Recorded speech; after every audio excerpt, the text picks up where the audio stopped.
এই শিল্পের পিছনে কত গল্প লুকিয়ে থাকতে পারে। সবকিছু শুরু হয় একটা ছোট্ট প্রাণী। দুজনকে ক্রস করা হয়েছে। ক্রস দিয়ে আমরা চাষি 1 লাখ ডিম প্রোডাকশন টার্গেট। এমনি ভালো লাগে চাষ করতে। চাষ করলে ভালো লাগে আর না চাষ করলে ভালো লাগে। এই রেশম চাষ করে কোনো কি প্রফিট আছে? প্রফিটটা আছে কিন্তু লোক নাই। কতদিন প্রায় সময় লাগে এটা? শীতের সময় একটু বেশি লাগে। সব কিছু করতে হয় নিখুঁতভাবে। সেখান থেকে শুরু হয় সবচেয়ে ডেলিকেট প্রসেস। আমাদের দেশীয় হয়, মালদাতে হয়, আবার আমাদের বাড়ির পাশে আপনার এখানে 5 গ্রাম বলে একটা জায়গা আছে, সেখানে হয়। আপনারা তৈরি করেন? 215টা বোর্ড আছে। খাদির অবস্থা তো খুব ভালো না, আমাদের ডিজাইন নকল করে ফেলে মার খাচ্ছে।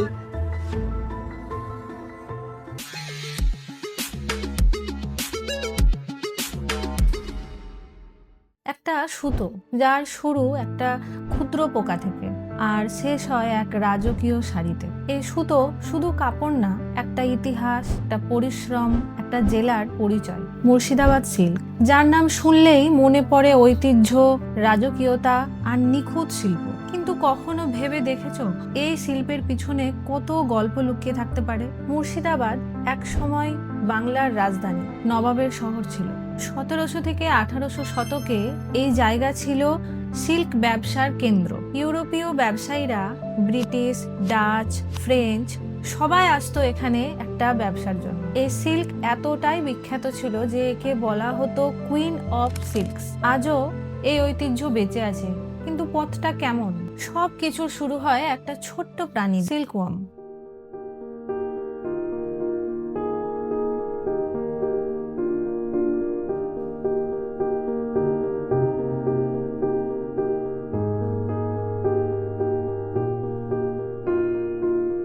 মেল নেওয়া আছে এবং মাল্টিপোর্টেড ফিমেল নেওয়া আছে, দুজনকে ক্রস করা হয়েছে। ক্রস দিয়ে আমরা হাইব্রিড উচ্চ শ্রেণীর, যাতে আমরা হচ্ছে সুতো পেতে পারি, সেই জন্য গুটির কোয়ালিটি ভালো হয়, সেই জন্য আমরা এই ক্রস ব্রিডিং করছি, যেটাকে আমরা লোকাল হচ্ছে F1 বলে। এটা তো প্রত্যেকে দেওয়া হয়েছে এবং মানে ক্রস করে এক এক হচ্ছে মেল ফিমেলকে জোর অবস্থায় আমরা 3 ঘন্টা থেকে 4 ঘন্টা রেখে দিতে হয়। তারপরে এটাকে পেয়ারিং বলে। তারপরে যখন 9:30 করে ডিপেয়ারিং বলে। এখন হচ্ছে ডিপেয়ারিং এর কাজ চলছে। এইটা ডিপেয়ারিং হয়ে যাওয়ার পরে এই ফিমেল মদটা এখন থেকে মানে 2 দিন আমরা এই মানে টেম্পারেচার হিউমিডিটি মেনটেন করে আমরা মেনটেন করি 25 ডিগ্রি সেন্টিগ্রেড টেম্পারেচার এবং 80 থেকে 85% হিউমিডিটি মেনটেন করে 2 দিনে এখানে ঘরে রাখা, ডিম পাড়ার জন্য রাখা হয়। 2 দিন। এক একটা ফিমেল মদ প্রায় 350 থেকে 400 ডিম, যেটাকে ছোট ছোট জামা ডিম পাড়ে। 2 দিন পরে এটা মানে ফিমেল মদ গুলো তুলে নেওয়া হয়। আবার এই ডিমটাকে আমরা চেঁচে তুলে নিই। কালকে দেওয়া আছে, ডিমটা পাচ্ছে 2 দিন, আরো একদিন ডিম পাচ্ছে।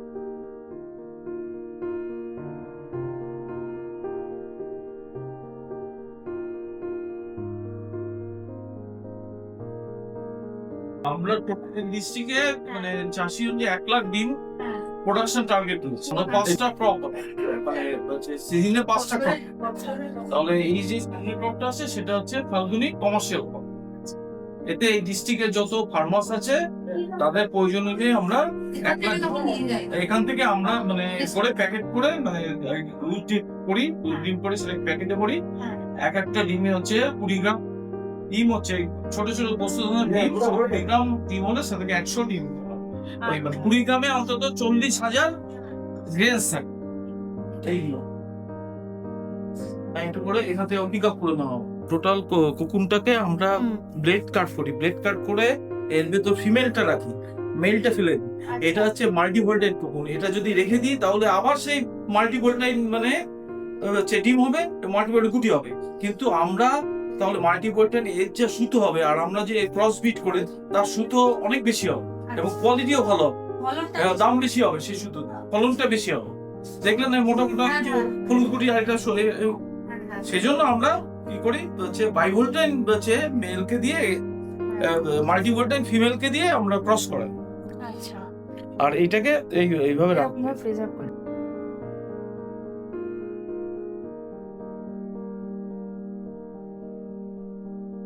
এক একটা সিল্কওয়ার্ম তার জীবনের প্রায় 25 থেকে 30 দিন বাঁচে, কিন্তু এই ছোট্ট জীবনটাই তৈরি করে এমন এক সুতো যা থেকে তৈরি হয় লাখ টাকার শাড়ি। এই সিল্ক প্রোডাকশনের পেছনে আছে কৃষকদের অক্লান্ত পরিশ্রম।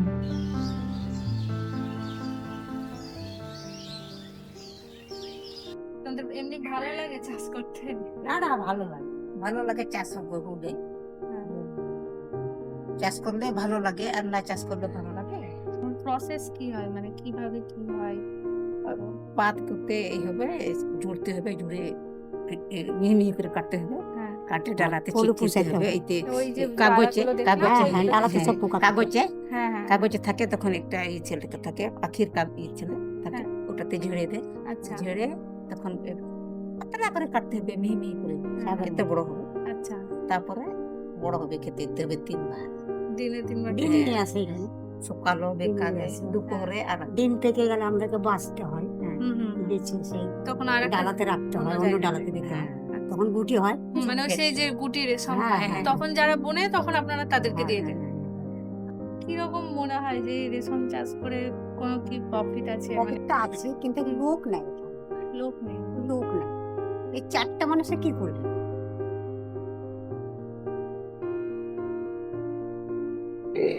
এইগুলোকে ঘোড়া বলছে এগুলোকে। এগুলো ঘরা। হ্যাঁ, আচ্ছা, আর এইগুলোর উপরে হ্যাঁ, যে আসবে ইয়েটা আপনার হুম, ছোট ছোট, মানে সরষের দানার মতো দানা, ছোট না বা আচ্ছা, ছোট ছোট, হুম, এগুলো এই ডালাতে পেতে হ্যাঁ, ভালো করে এই করে হ্যাঁ, এর মধ্যে ঝেড়ে এর মধ্যে পাতা কুচি কুচি করে দিতে হয় প্রথমে। খেতে খেতে। হ্যাঁ, শাক কুচি করে, শাকের থেকেও কুচি করতে হবে ভালো, কুচি করার পর দিয়ে এটা হুম, ছড়িয়ে দিতে হবে এইভাবে, আচ্ছা। দিয়ে আস্তে আস্তে আস্তে আস্তে বড় হবে। কতদিন প্রায় সময় লাগে এটা? এটা তো ধরেন পাকতে ধরেন গরমের সময় ধরেন 27-28 কিলো লাগবে, হুম, শীতের সময় একটু বেশি লাগে। হুম। ঘরকে তবে আরো গরম করতে হয়, হিটার দিয়ে গরম করতে হয় শীতের সময়। যেগুলো ধরুন ওই যে পেকে আছে, হুম, ওইগুলো এখানে এই ছাদেতে আপনি এর মধ্যে দিয়ে দিই, দিয়ে এখানে গুটি করে।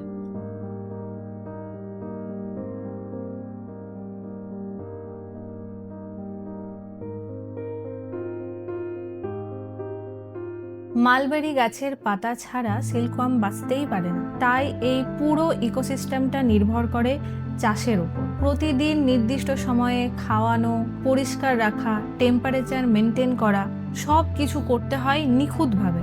যখন কুকুন তৈরি হয় সেখান থেকে শুরু হয় সবচেয়ে ডেলিকেট প্রসেস। একটা কুকুন থেকে বের হয় প্রায় 600 থেকে 900 মিটার লম্বা সুতো, আর এই সুতো এতটাই সূক্ষ্ম যে একে হ্যান্ডেল করতে লাগে বছরের অভিজ্ঞতা। এরপর আসি সেই গল্পে যেটা সুতোকে পরিণত করে একটা মাস্টারপিসে।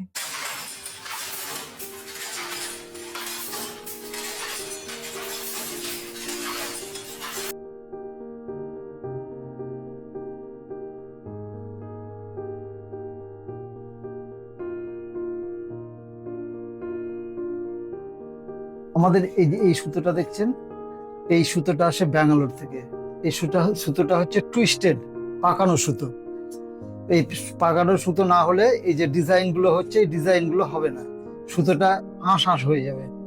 আর এই যে পোড়েনের যে সুতোটা দেখছেন, মানে এইভাবে যে মাকু থেকে যে সুতোটা আসছে, এটা আমাদের দেশীয় হয়, মালদাতে হয়। আবার আমাদের বাড়ির পাশে আপনার এখানে 5 গ্রাম বলে একটা জায়গা আছে, সেখানে হয়। আপনার এখানে দলনপাড়া বলে একটা জায়গা হয়, সেখানেও হয়। কিন্তু বেশিরভাগটাই আপনার ওই মালদা থেকেই আসে। মালদার সুতোটা ভালো হয়। এই যে এইভাবে আসে সুতোগুলো, এই সুতোগুলো এইভাবে আসার পরে এগুলো রং হয়, ভ্যারাইটিস রং হয়। এগুলো ফিরান হচ্ছে, এগুলো ফিরান হওয়ার পরে এই লাটাতে হচ্ছে। এগুলো অবশ্য আপনার কারেন্টে হয়ে গেছে, আগে হাতে করতে হতো, এখন কারেন্টে হয়ে গেছে।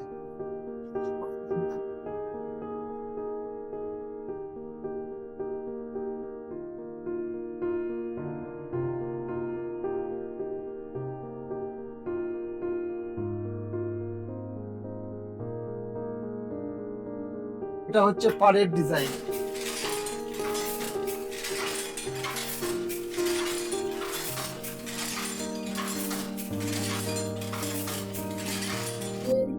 আপনারা তৈরি করেন? না, এগুলো আমরা তৈরি করি না। এখানে আপনার ডিজাইনার, মানে নিজের হাতে কাটা মানে নিজের হাতে ডিজাইন তৈরি করা। আমাদের বেশিরভাগটা হচ্ছে ফুলিয়া থেকে নিয়ে আসি। এই যে যেমন একটা ছোট্টর উপরে হাতি আছে, এইটা এইভাবে পয়েন্ট দিয়ে গ্রাফ করতে হবে।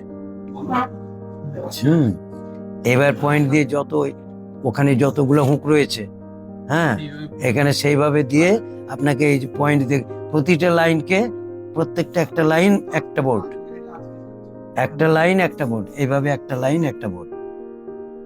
যেমন এখানে এই হাতিটা করতে গেলে আপনার রয়েছে প্রায় 215টা বোর্ড আছে।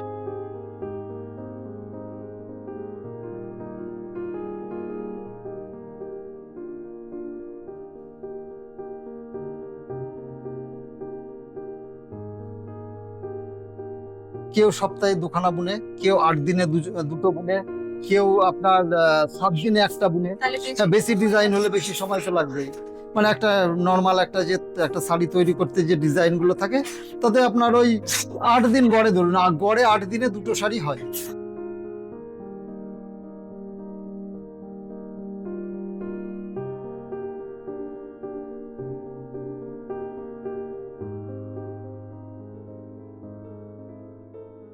বিভিন্ন জায়গায় আগে যেমন এটা একটা গুজরাটে একটা ভালো চাহিদা ছিল, গুজরাটি। এখন গুজরাটে মানে এগুলো খাদি পারপাসে গুজরাট বা বিভিন্ন জায়গায় যেত আর কি, দিল্লি, গুজরাট, আপনার কেরল। এখন যেটা হচ্ছে মানে খাদির অবস্থা তো খুব ভালো না।